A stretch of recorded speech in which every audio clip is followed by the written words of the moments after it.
Judah warns against greed and unchastity by Ginzberg.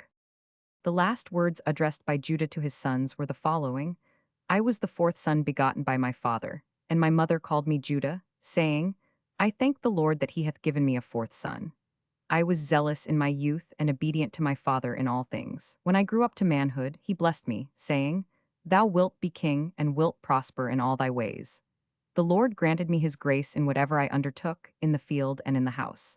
I could speed as swiftly as the hind and overtake it, and prepare a dish of it for my father. A deer I could catch on the run, and all the animals of the valley. A wild mare I could outstrip, hold it and bridle it. A lion I slew, and snatched a kid from its jaws.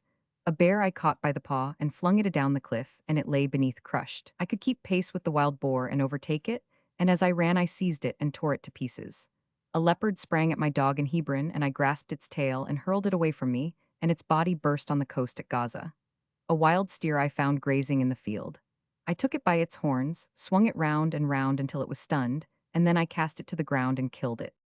Judah continued and told his children of his heroism in the wars that the sons of Jacob had waged with the kings of Canaan and with Esau and his family. In all these conflicts he bore a distinguished part, beyond the achievements of the others. His father Jacob was free from all anxiety when Judah was with his brethren in their combats, because he had had a vision showing him an angel of strength standing at the side of Judah on all his ways.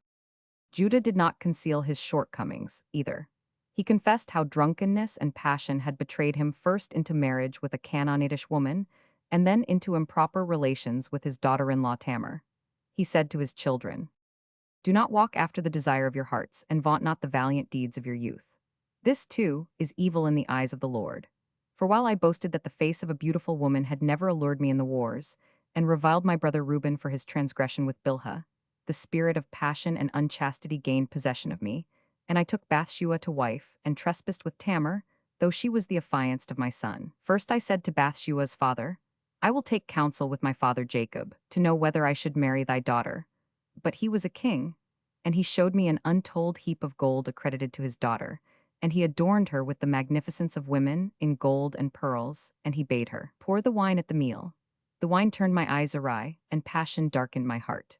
In mad love for her, I violated the command of the Lord and the will of my father, and I took her to wife. The Lord gave me a recompense according to the counsel of my heart, for I had no joy in the sons she bore me. And now, my children, I pray you, do not intoxicate yourselves with wine, for wine twists the understanding away from the truth and confuses the sight of the eyes.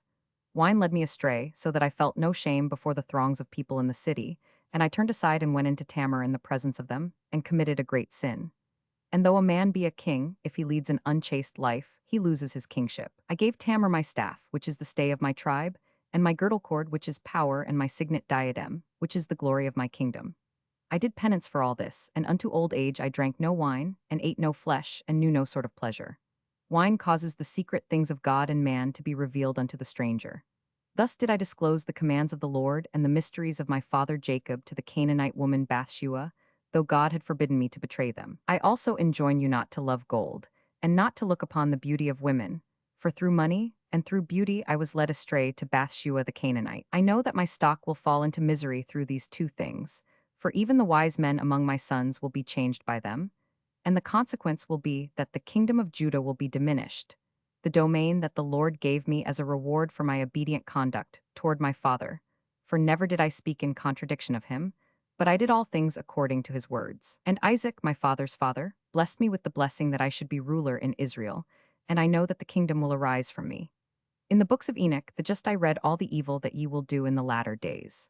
Only beware, my children, of unchastity and greed, for love of gold leads to idolatry, causing men to call them gods that are none, and dethroning the reason of man. On account of gold I lost my children, and had I not mortified my flesh, and humbled my soul, and had not my father Jacob offered up prayers for me, I had died childless. But the God of my fathers, the merciful and gracious one, saw that I had acted unwittingly, for the ruler of deception had blinded me, and I was ignorant, being flesh and blood, and corrupt through sins, and in the moment when I considered myself invincible, I recognized my weakness.